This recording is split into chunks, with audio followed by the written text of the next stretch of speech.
தமிழ்நாட்டில் ஒரு பெண்ணோட வாழ்க்கை எப்படி ஓடுது அப்படின்னு உண்மையாக கவனித்து பார்த்தீங்கன்னா இந்த மண்ணின் மிகப்பெரிய சுமையை சிரித்து கொண்டே சுமப்பவர்கள் பெண்கள் தான் அப்படிங்கிறத புரிந்து கொள்ள அதிக நேரம் வேண்டியதில்லைங்க. வீட்டில் எல்லோரும் இன்னும் தூங்கி கொண்டிருக்கும் நேரத்தில் முதல்ல விழிப்பது அவங்க தான். குடும்பத்தில் அனைவரும் சாப்பிட்ட பிறகு தான் அமைதியாக அமர்ந்து சாப்பிடுவதும் அவங்க தான். குழந்தையின் பள்ளி கட்டணம் முதல் வீட்டு கடன் வரைக்கும், மின்சார பில் முதல் மருத்துவ செலவு வரைக்கும் ஒவ்வொரு ரூபாயையும் மனதிற்குள்ள 1000 முறை கணக்கிட்டு குடும்பத்தை ஏதோ மேனேஜ் பண்ணிட்டு இருக்காங்க. ஆனால் அந்த பெண்ணின் உழைப்புக்கு சம்பளமே கிடையாதுங்க, விடுமுறையும் கிடையாது, பல நேரங்களில் அங்கீகாரம் கூட கிடைக்காதுங்க. ஒரு குடும்பம் சிதறாமல் இருக்க தினமும் அமைதியாக தன் ஆசைகளையே தியாகம் செய்து வாழும் அந்த பெண்களின் வாழ்க்கை வேதனையில் அரசியல் உண்மையாக புரிந்து கொள்ள ஆரம்பித்து விட்டதா அப்படிங்கிற கேள்வியை தான் இன்னைக்கு தமிழகம் முழுவதும் எழுப்பி இருக்கிறது விஜய் தலைமையிலான தமிழக வெற்றி கழக அரசின் மகளிர் உரிமை தொகை குறித்த புதிய அறிவிப்பு. ஆட்சி மாற்றத்துக்கு அப்புறம் மகளிர் உரிமை தொகை தொடருமா? விஜய் சொன்ன ரூபாய் 2500 திட்டம் எப்போ வரும்? அது வரைக்கும் தற்போதைய 1000 ரூபாய் கிடைக்குமா அப்படிங்கிற கேள்விகள் பெண்கள் மத்தியில் மிகப்பெரிய பதற்றத்தை உருவாக்கியிருந்த சூழ்நிலையில் மே மாதத்திற்கான உரிமை தொகை விரைவில் பெண்களின் வங்கி கணக்கில் வரவு வைக்கப்படும் அப்படின்ட்டு முதல்வர் விஜய் நேரடியாக அறிவித்திருப்பது பார்த்திங்கன்னா பல குடும்பங்களுக்கு நிம்மதியாக மாறி இருக்குன்னே சொல்லலாம்.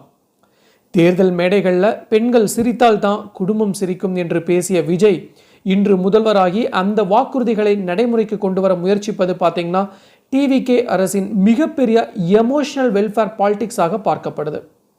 ஒரு காலத்தில் எம்ஜி ராமச்சந்திரன் அவர்கள் பசியை அரசியலாக்கினார்.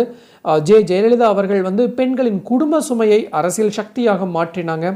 முதலமைச்சர் மு.க. ஸ்டாலின் அவர்கள் பெண்களின் அன்றாட வாழ்க்கை செலவுகளை வெல்ஃபேர் பாலிடிக்ஸ் மூலம் அட்ரஸ் செய்ய முயன்றார். அந்த வரலாற்றின் அடுத்த கட்டமாகத்தான் இன்னைக்கு விஜய் அவர்கள் பெண்களின் பொருளாதார மரியாதை என்ற புதிய அரசியல் மொழியை தமிழ்நாட்டில் உருவாக்க முயற்சிக்கிறார் என்ற உணர்வு மக்கள் மத்தியில் வேகமாக பரவி வருதுங்க. ஸோ இன்றைக்கி நாம் இந்த வீடியோவில் மகளிர் உரிமை தொகை கிடைக்கும் தேதி நமக்கு அஃபிஷியலாக கிடைச்சிருக்குது. அது பார்த்திங்கன்னா 20/5/2026 அன்னைக்கு பெண்கள் அனைவருடைய அக்கௌண்ட்லேயும் இந்த மகளிர் உரிமை தொகை 1000 ரூபாய் இனிஷியலாக வரவு வைக்கப்படும். ஸோ அதுக்கப்புறம் பட்ஜெட்டை ஃபோக்கஸ் பண்ணி தான் 2500 ரூபாய் எப்போ தரோம் அப்படிங்கிறத நாங்கள் அதிகாரப்பூர்வமாக அறிவிப்போம் அப்படின்னு விஜய் சொல்லியிருக்காங்க.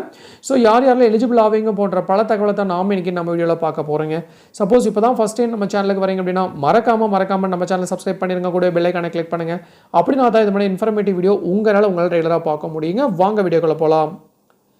தமிழக அரசியலில் பெண்களை மையமாக வச்சு உருவாகும் வெல்ஃபேர் பாலிடிக்ஸ் அப்படிங்கிறது இன்னைக்கு சாதாரண தேர்தல் வாக்குறுதி அரசியலை தாண்டி நேரடியாக பார்த்தீங்கன்னா குடும்பங்களின் வாழ்க்கையை நிர்ணயிக்கும் சமூக சக்தியாகவே மாறிவிட்டதுங்க.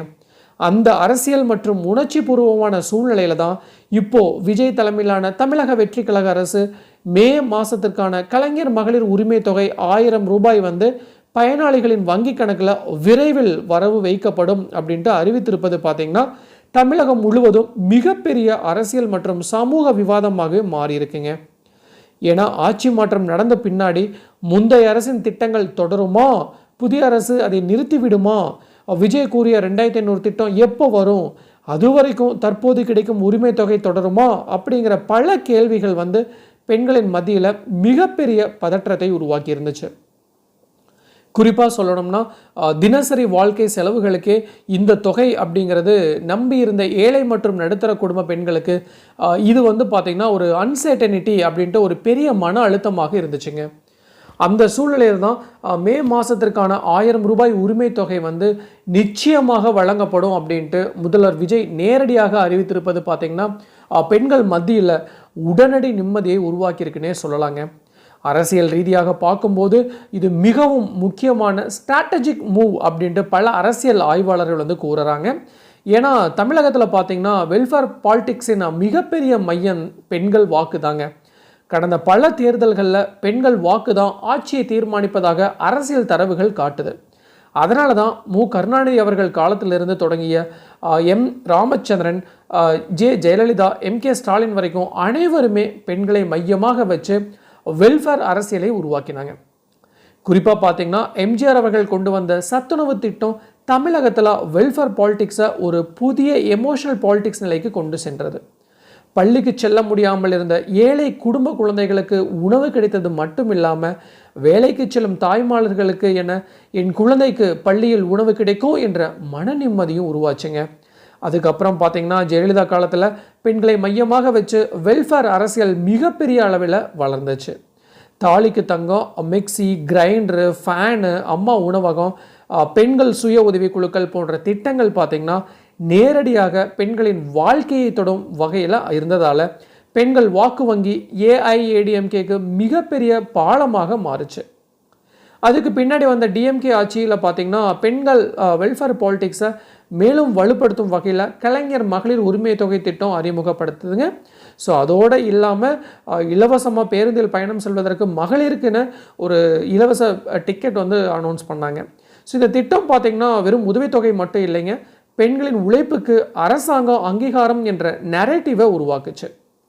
பல குடும்பங்களில் பெண்கள் வீட்டில் யாரிடமும் கையை நீட்டாமல் எனக்கென மாதம் ஒரு தொகை வருது அப்படிங்கிற பொருளாதார தன்னம்பிக்கை உணர்வை பெற்றதாக சமூக ஆய்வாளர்கள் கூறுறாங்க. ஸோ இப்போது அதே திட்டம் பார்த்திங்கன்னா ஆட்சி மாற்றத்திற்கு பிறகு தொடரும் அப்படின்ட்டு விஜய் அறிவித்திருப்பது மக்கள் நலத்திட்டங்களை நிறுத்தாமல் தொடரும் புதிய அரசு என்ற இமேஜை டிவிகே உருவாக்க உதவுது. குறிப்பாக பார்த்திங்கன்னா தேர்தல் பிரச்சாரத்தில் விஜய் அவர்கள் பெண்களுக்கு மாதம் 2500 ரூபாய் வழங்குவோம் என்று கூறியிருந்ததால் அப்படி என்றால் தற்போது வழங்கப்படும் 1000 ரூபாய் திட்டம் என்ன ஆகும் அப்படிங்கிற கேள்வி மக்களிடையே எழுந்துக்கிட்டே இருந்துச்சு. சில பேர் பார்த்திங்கன்னா புதிய திட்டம் வரும் முறை பெண்களுக்கு எந்த உதவியும் கிடைக்காதோ அப்படின்னு அச்சப்பட்டாங்க. ஆனால் தற்போது விஜய் வெளியிட்டுள்ள அறிக்கையில் 2500 திட்டத்தை மறுசீரமைப்பு செய்து செயல்படுத்த அரசுக்கு கால அவகாசம் தேவைன்னு, அது வரைக்கும் தற்போதைய உரிமை தொகை வழங்கப்படும் அப்படின்ட்டு கூறியிருப்பது பார்த்திங்கன்னா ஒரு ப்ராக்டிக்கல் கவர்னன்ஸ் அப்ரோச்சாக பார்க்கப்படுது. இது அரசியல் ரீதியாக மிகவும் முக்கியமான மூவ்னே சொல்லலாம். ஏன்னா புதிய அரசு வந்த உடனே முந்தைய திட்டங்கள் நிறுத்திட்டா மக்கள் மத்தியில் நெகட்டிவ் இம்பேக்ட் கண்டிப்பாக உருவாக வாய்ப்பு இருக்குங்க. குறிப்பாக பார்த்திங்கன்னா பெண்கள் மத்தியில் டிவிகேக்கு உருவாகியிருக்கும் எமோஷனல் சப்போர்ட் நிச்சயமாக பாதிக்கப்படும். அதனால தான் முந்தைய திட்டம் தொடரும், அதே நேரத்தில் புதிய திட்டமும் விரைவில் வரும் என்ற இரட்டை ஸ்ட்ராட்டஜியை விஜய் அரசு தற்போது பயன்படுத்துகிறாரு. ஸோ சமூக ரீதியாக பார்க்கும்போது பார்த்திங்கன்னா இந்த உரிமை தொகை பல குடும்பங்களுக்கு பார்த்திங்கன்னா அன்றாட வாழ்க்கையின் முக்கிய பகுதியாகவே மாறிடுச்சு. கிராமப்புறங்களில் பல பெண்கள் இந்த தொகையை மளிகை செலவுக்கு பயன்படுத்துகிறாங்க, சில குழந்தைகளின் கல்வி செலவுக்கு பயன்படுத்துகிறாங்க. சில பேர் பார்த்திங்கன்னா கைம்பெண்கள் மற்றும் முதிய பெண்கள் இந்த தொகையை தங்களின் தனிப்பட்ட சர்வைவல் மணியாக பயன்படுத்துகிறாங்க. ஸோ விலைவாசி உயர்வு அதிகரித்து வரும் சூழலில் மாதம் கிடைக்கும் இந்த தொகை குடும்பங்களுக்கு பெரிய ஆதரவாக இருக்குதுங்க. ஸோ இன்னும் சிறப்பாக சொல்லணும்னா குழந்தைகளோட உணவு, கல்வி, சுகாதாரம் போன்றவற்றில் பெண்கள் அதிக முன்னுரிமை கொடுக்குறாங்க. அதனால தான் வெல்ஃபேர் பாலிடிக்ஸில் பெண்களை மையமாக வச்சு குடும்ப பொருளாதாரத்தை இன்டைரக்ட் ஸ்டெபிலைஸ் செய்யும் ஸ்ட்ராட்டஜி என்றும் சில பொருளாதார நிபுணர்கள் தெரிவிக்கிறாங்க. ஸோ இந்தியாவின் பல மாநிலங்கள்லையும் தற்போது பெண்களை மையமாக வச்சு வெல்ஃபேர் பாலிடிக்ஸ் வேகமாக வளர்ந்து வருது. ஸோ ஆனால் வரலாறு ஒரு விஷயத்தை மட்டும் நினைவூட்டுதுங்க. மக்கள் ஆரம்பத்தில் எந்த திட்டத்தையும் வரவேற்கலாம், ஆனால் நீண்ட காலத்தில் அவர்கள் பார்க்க போகும் ஒரே விஷயம் அந்த திட்டம் உண்மையில் வாழ்க்கையில் மாற்றத்தை உருவாக்கிறதா அப்படிங்கிறது தாங்க. இந்த உரிமை தொகை பெண்களின் வாழ்க்கையில் மரியாதை, பாதுகாப்பு மற்றும் பொருளாதார தன்னம்பிக்கை உருவாக்கினால் அது தமிழக வெல்ஃபேர் பாலிடிக்ஸின் மிகப்பெரிய சமூக மாற்ற திட்டங்களில் ஒன்றாக வரலாற்றில் இடம் பிடிக்கும் அப்படிங்கிறதுல எந்த ஒரு சந்தேகமும் இல்லை. ஸோ இதுதான் நான் இன்றைக்கி உங்களுக்கு சொல்ல வர வேண்டிய விஷயங்க. டெஃபினட்டாக யூஸ்ஃபுல்லாக இருக்கும்னு நினைக்கிறேன். ஸோ மீண்டும் இன்னொரு நாள் இது மாதிரி சுவாரஸ்யமான இன்ஃபர்மேட்டிவ் வீடியோவுடன் உங்களை சந்திக்கும் வரை உங்களிடமிருந்து விடைபெறுவது உங்கள் மஞ்சள் மாநகர மைந்தன் சிவா.